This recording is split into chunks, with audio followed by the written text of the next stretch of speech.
Kita siapkan 2 buah baterai bekas. Kemudian kedua bagian ujung kepalanya kita potong. Kita bisa gunakan gergaji besi atau kikir. Tapi di sini saya gunakan kikir saja. Untuk pemotongannya yang dipotong bagian cangkangnya saja. Setelah ini sudah terpotong, kemudian kita copot-copot saja.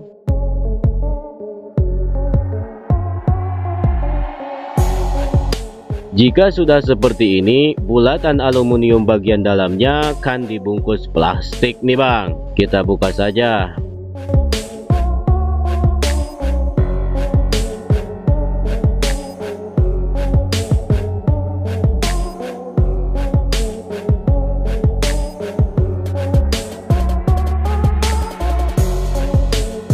Setelah plastik pembungkus sudah dicopot, kita masukkan lagi ke dalam cangkangnya. Kemudian siapkan benang kaput dan juga lem power glue. Lalu kita ikat cangkangnya.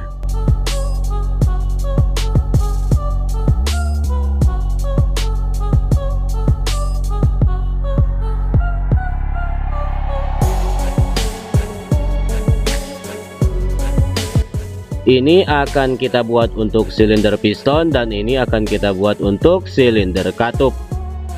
Untuk silinder katup kita akan buat 3 lubang. Caranya bayangkan ini adalah bulatan silinder. Nah, kita akan lubangi di 3 titik. Titik pertama kita lubangi di bagian kanan dan yang duanya buat masing-masing di 60 derajat dari lubang kanan. Untuk alat melubanginya saya gunakan kikir bulat.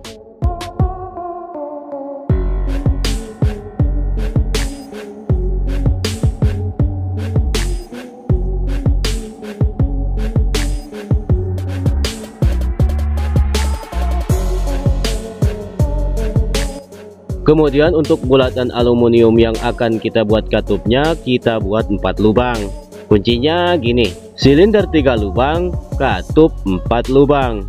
Cara melubanginya perhatikan baik-baik. Kita hanya butuh 1 buah paku yang mana bagian buntutnya sudah kita tajamkan menggunakan kikir. Tahap pertama, masukkan si bulatan aluminiumnya ke dalam silinder. Kemudian kita tandai sebagaimana lubang pada bagian kanan silinder. Kita lubanginya di luar silinder ya.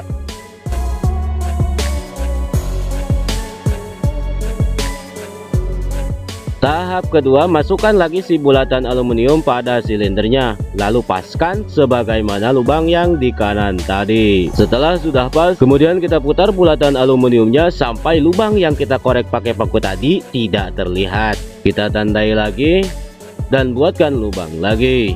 Di lubang inilah salah satu penentu bisa berputarnya mesin. Nah, ini kan seolah ada sekat atau jarak antara kedua lubangnya. Nah, di bagian sekat ini usahakan harus benar-benar dijaga. Dalam artian jangan sampai kentut atau menonjol. Karena jarak kedua lubang dan sekat ini akan menjadi salah satu penentu bisa berputarnya mesin. Tahap ketiga, kita buat lagi lubang. Caranya masukkan kembali bulatan aluminiumnya ke dalam silinder.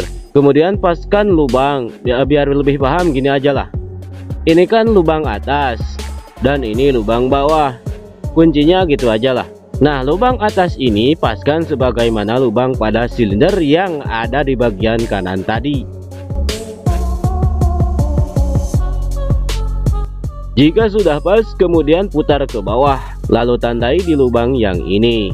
Buatkan lubang lagi. Ini sudah 3 lubang ya, berarti tinggal 1 lubang lagi. Tahap keempat, lubang yang bawahnya paskan lagi sebagaimana lubang pada silinder yang ada di bagian kanan juga. Jika sudah pas, kemudian putar ke atas, lalu tandai di lubang yang ini. Buatkan lubang lagi. Setelah 4 lubang sudah dibuat, kita butuh kawat atau tusukan kecil untuk mengkorek atau membuat jalur antara lubang ke lubang lain. Gambaran sederhananya gini.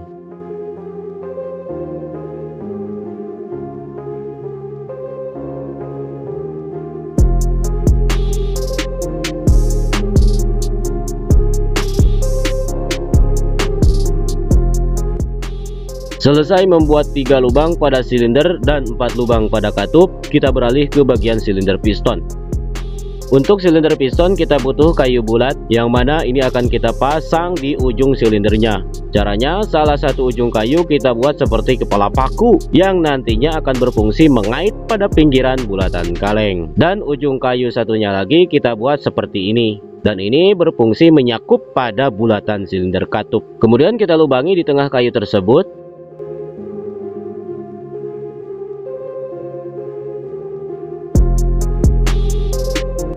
Lalu kita lemkan. Nah, untuk ujung kayu ini kita tempelkan pada silinder katup, yang mana antara lubang kayu dengan lubang silinder bagian kanan harus pas.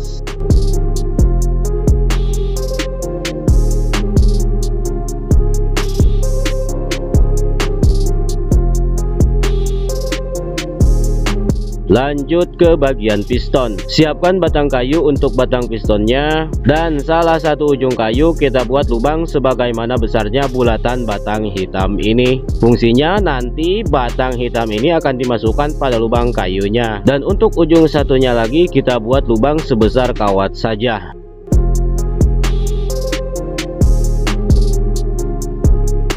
Kita beralih ke katup. Untuk katup ini kita butuh 2 potongan kawat dan 2 potongan kayu yang sudah dilubangi di bagian atas pinggirnya. Untuk 1 potongan kawat kita tanam di pinggir batang hitamnya, dan untuk 1 batang kawat lagi kita tusukkan di bagian sini.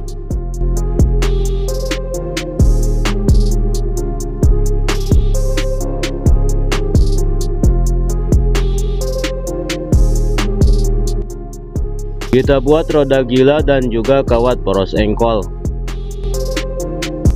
Di sini saya akan menggunakan lager atau bearing.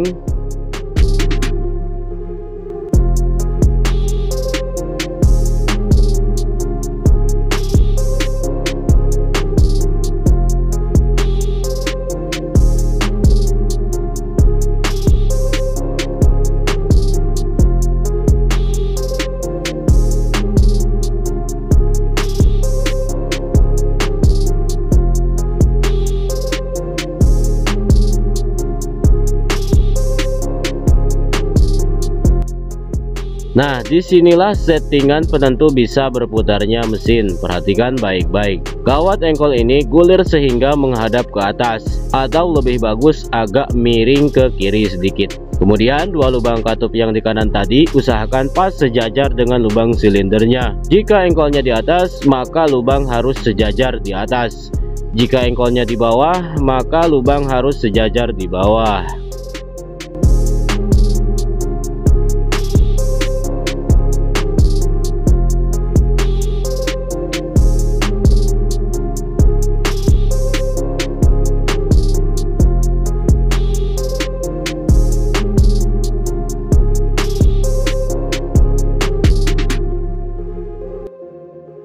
Nah, untuk lubang atas pada silinder katupnya kita pasangi selang. Setelah saya coba dan terus uji yang kesekian kalinya, ternyata baterai tidak terlalu efisien untuk mesin jenis ini. Pengujian pertama gagal, pengujian kedua juga gagal, dan pengujian ketiga pun gagal. Jadi bisa diambil kesimpulan baterai tidak cocok untuk jenis yang ini. Penyebabnya terlalu banyak kebocoran, baik pada piston maupun pada katup. Mungkin lebih bagus menggunakan bahan lain yang memang tidak berpotensi bocor berlebihan ya. Kesimpulan pada video tutorial ini adalah tutorial langkah-langkah membuat mesin uap tipe 12. Jadi seperti itulah langkah dan caranya, tetapi tidak untuk bahan baterainya. Kita bisa aplikasikan ke bahan lain ya. Sebenarnya ini sudah pas bang, hanya saja yang disayangkan adalah kebocoran berlebih. Jadinya ya mau gimana lagi. Meskipun ini gagal dalam bahan, tetap saya tayangkan karena cara dan langkahnya tuh seperti itu ya.